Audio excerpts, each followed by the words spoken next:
Okay, okay. So ito po yung ating 4x4 by 8 feet na fence concrete post molder at saka dragon fruit post natin, no. Ito po ay 4x4 by 8 feet po siya. Fix po. Yan po ay fix. Ayan, so para po yan sa kay tawag dito kay Kuya Celso Barcero ng Purok Santol, Binabag, Bugo City, Cebu City. Ayun, no. Cebu City pala yan eh. Para pala yan sa Cebu City. Ayan. So, ayan. So, para po yan sa kay Sir Celso Barcero, Purok Santol, Binabag, Bugo City, Cebu City. Ayan. So, isang seat po sa kanya na 4x4 by 8 feet na dragon fruit post or fence concrete post natin. Okay? At ang isa naman yan ay para kay tawag dito. Para kay pero yung caretaker pala niya ay si Julius Munoz. Ayan, siya magre-receive nito sa Cebu City.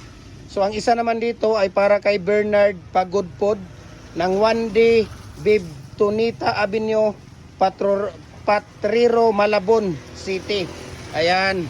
So ito pala ay para sa kay tawag dito Bernard Pagudpod ng 1D Bibtonita Avenue, Potrero, Malabon City. Okay, 2 seats o 4 holes na fix na ang order niya. Ito ay 4x4 by 8 feet din, fix po ito. Ayan.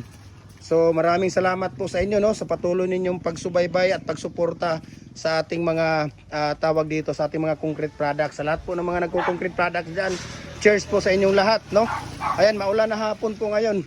Dito lang po yan, no, sa Gym Hardware, ang Kuko Lumber, ang concrete products, Kanituan brands. Ayan, follow po kayo dito. Ayan, going to SM Uptown yan. Ito naman going to Ipunan. Before tulay ng Ipunan. So, ayan po, no. Follow na po kayo sa ating Facebook page, Gym Hardware, ang Kuko Lumber, ang concrete products, Balulang brands, Triple A and F Kuko Lumber. Ayan, at saka sa ating personal account natin, Felix Tan Pagikan Jr.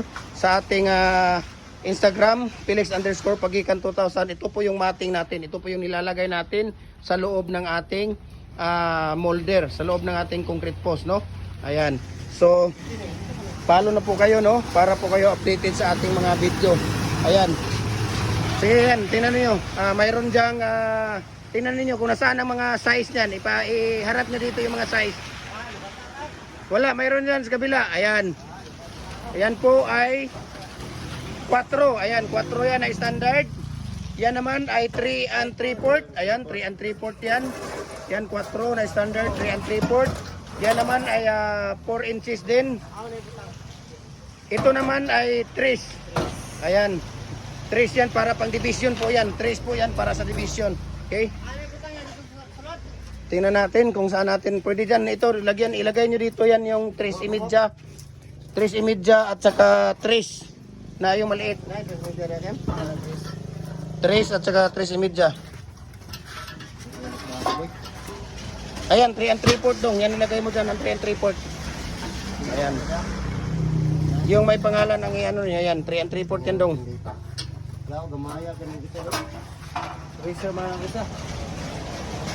Ayan, okay lang yan. Okay, doon na yan sa likod. So, nandito po, no, yung ating tawag dito. Ayan, yung mga molder natin dyan, no. Saka mayroon din tayong mga bricks molder dito. Ayan, yung mga bricks molder natin, napakadami. Okay, so message lang po kayo sa akin. Isi-share ko sa inyo ang price list at saka shipping details. Wala pong problema yan. Ayan, lagay nyo yan dyan. So maraming salamat and God bless po sa ating lahat. Ayan, mabuhay po tayo.